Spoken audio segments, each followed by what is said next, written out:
Yes, yes, yes. Hello, hello, hello. Happy Sunday to you. Welcome to today's edition of Daily Prayer.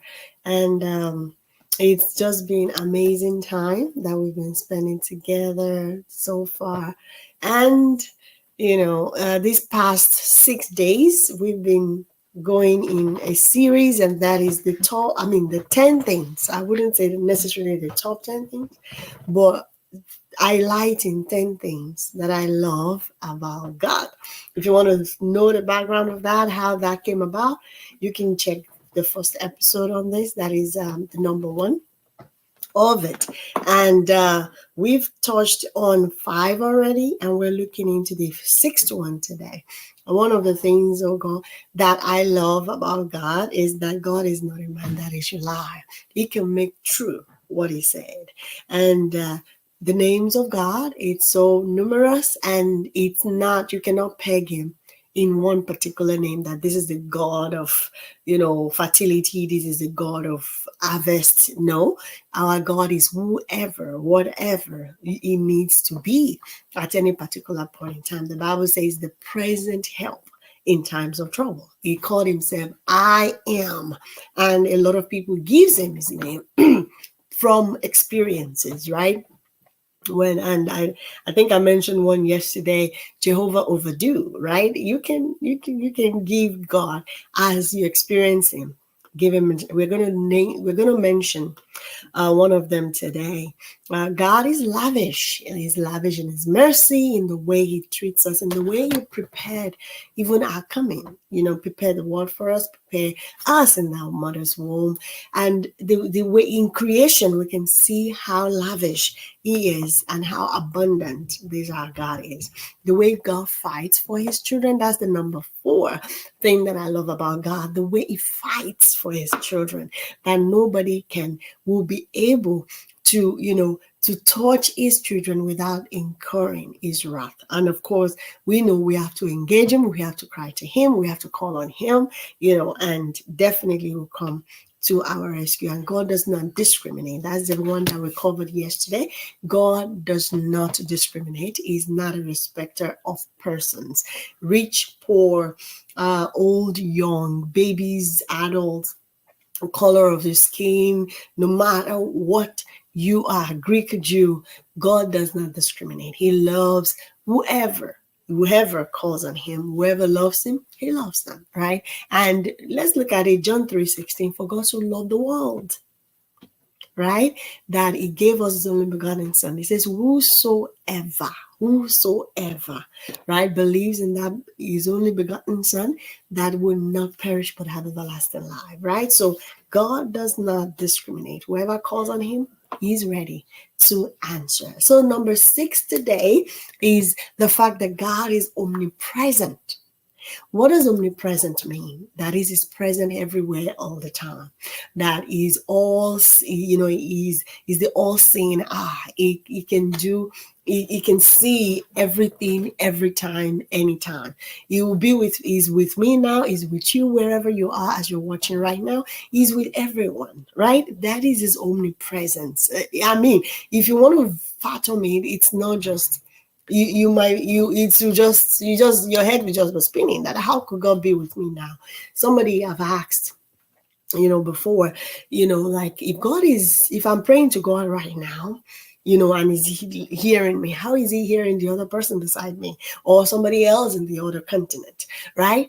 That is how powerful our God is. And the Bible passage we're looking at today is 2 Chronicles chapter 16, the first part of it. It says, for the eyes of the Lord run to and fro throughout the whole world to show himself strong on behalf of those whose heart is loyal to him. So that God is present everywhere. He sees everything at all times. And I've seen this depicted in movies, right? When in sci-fi movies, when they try to develop some form of technology, some surveillance technology that can see everything at all times.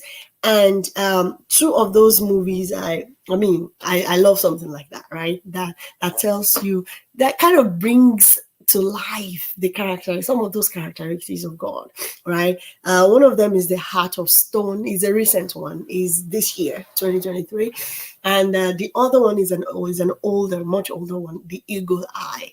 In that eagle eye, there's a particular saying that one it portrays the negative side of that technology, that it didn't portray the good side of it. It was created to do good, but at the end of the day, the technology, the AI technology got, it advances itself.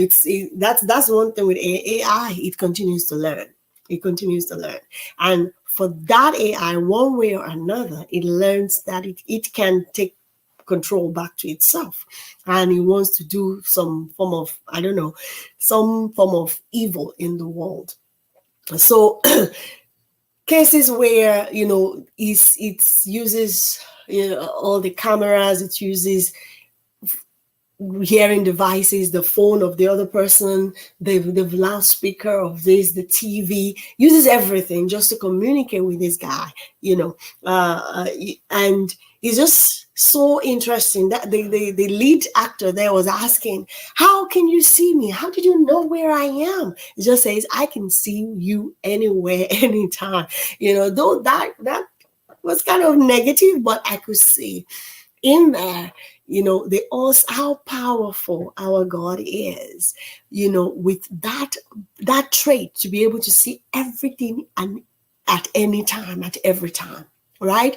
The people, and one of the things with such technology is the people that starts to bring it together, they have good intentions, but when it falls into the wrong actors, enemy of state, it becomes something evil.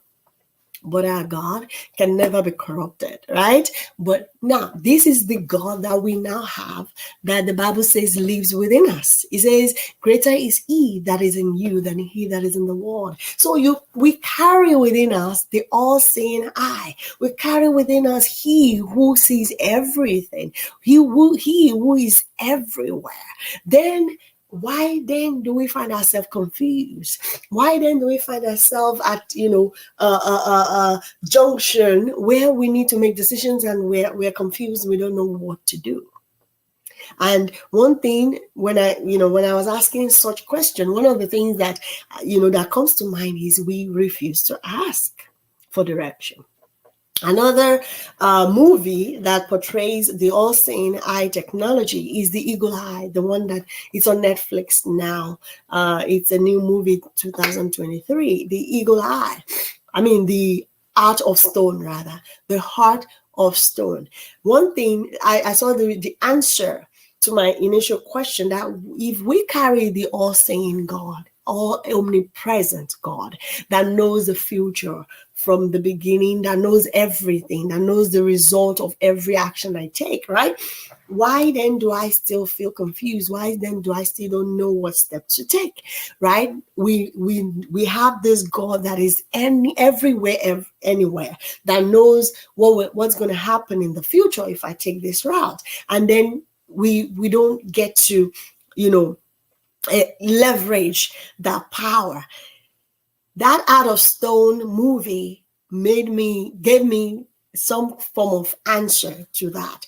There's the lead actor there is a lady, and she her name is Stone, and she had there's that form of connection device that she uses when she wants to be connected to the person controlling that technology. So she has to put it on.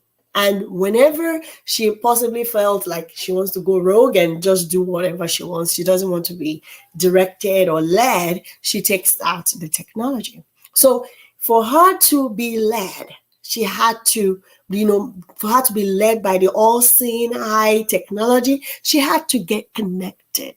And for her to remain all-knowing, like knowing what to do per time at every particular point in time, because of the advantage of that technology, she has to stay connected. Immediately she disconnects herself, then she's left to herself to make her own decision, which might lead to her being hurt or being caught, in her undercover agenda, undercover assignment that she's going into, right? So for us to be able to leverage and enjoy this amazing trait of our God, the omnipresent God, is we ask. And whenever we get to a T-junction, whenever we get to a valley of decision, whenever we need guidance, we must ask God. We must ask this God because He knows the future from the beginning. He knows everything, right? And He's everywhere. So we must ask so that we can definitely, enjoy this trait of God. Genesis 16:13. This is Agag's name, the name that she gave God after experience. I think I mentioned this experience recently, where she did not see that there was water, supply of water somewhere. She had abandoned her child, thinking the child would die of thirst. And she was just crying and possibly praying. And the angel of the Lord appeared to her and said, "See, there's water here," right? And then she was so overwhelmed, so overjoyed, and so grateful. And she said, then she called the name of the Lord who spoke to her. "You are the God who sees me, El Roi, El Roi. Have I also here seen Him who sees me?" Right? So that is the thing, knowing that God is wherever we are. The psalmist says, even if I go to Sheol, if I go, to the deepest part of the earth, you see me. If I hide under the rock, you see me. If I go to the highest mountain, you are there. I cannot hide from you, right? Knowing that God sees us at any particular point in time, we need to leverage that and ask Him, God, what is next? Where do I need to go? What do I need to do?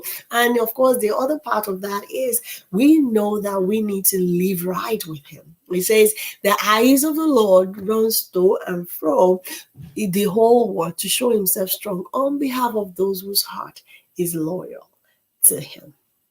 So I want us today to just praise this omnipresent God throughout today. And of course, the things that you love about God as well, your number 6, you can add it to it and just bless this God and say, Lord, you are the omnipresent God. I give you all praise, all glory, all honor.